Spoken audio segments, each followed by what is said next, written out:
All right, today I would like to invite you to join me in the office. Often I'm asked, Wendy, what is it that you do in the office? What do you say? How does it go when you have patients and you're trying to introduce them to the doctor and the handoff for the hygiene assistant? And I thought, you know, the easiest way to tell you is probably just to have you join me for a day. So today we're going to go behind the scenes, let you see us in action, hear some of what we're saying, and hopefully it'll be a great ride.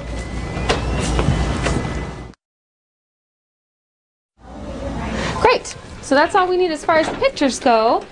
So yeah, just so you know, when the doctor comes in, he's going to talk about any treatment that you need in mandatory, elective, or cosmetic categories. Mandatory is anything that's broken, infected, or has a cavity. Elective is anything that, by taking care of it now, we can probably save you, you know, a future problem.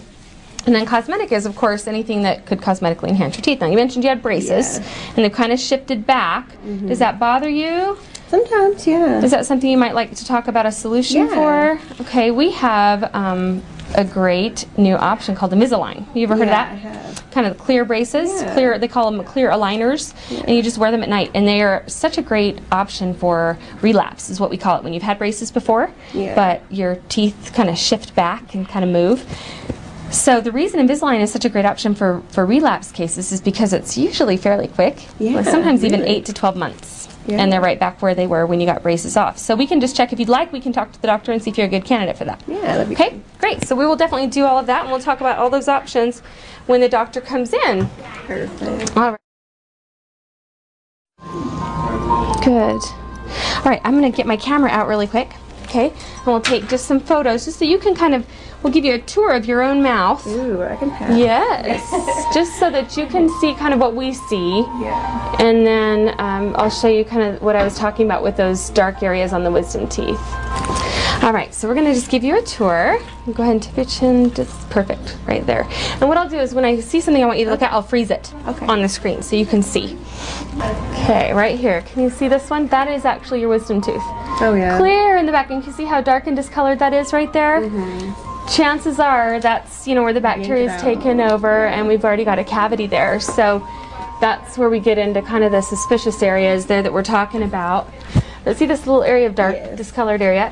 One of the problems, the silver stuff underneath. No, one of the problems with silver fillings is that they leak, and so you can get bacteria and you know, bad stuff here around the edges, and then it'll leak and it'll cause a cavity underneath that old silver filling. So that's one reason that we check those silver fillings really carefully, and that's also another reason that sometimes we talk about replacing those with a better material as an elective option for you.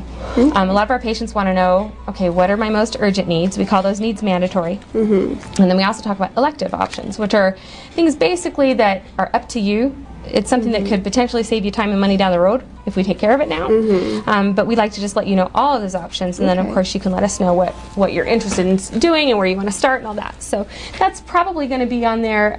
Because some of these older fillings that don't have an obvious problem will most likely show up on your treatment as an elective option. Okay.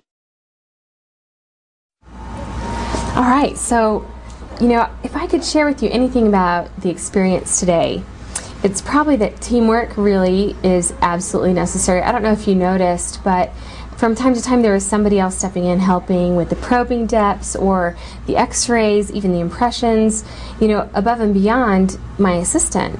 But with that level of teamwork, with 2 hygienists and 1 assistant, we were able to produce more than $3,000 today in hygiene in 1 single solitary day. So the beautiful thing is when you work hard enough on the systems and you develop the systems, ultimately down the road you can just plug the right people in. And so I know it seems challenging revising what you're doing if you're switching to a different model of hygiene. Hang in there, because I think it's definitely worth it, and hopefully you're able to get, again, a behind the scenes look at the day in the life of an assisted hygienist, you know, who's actually helping a lot more patients get the treatment they deserve and that they want than just the typical 8 patients a day. So hopefully it was helpful, and again, just keep working hard and good things will happen.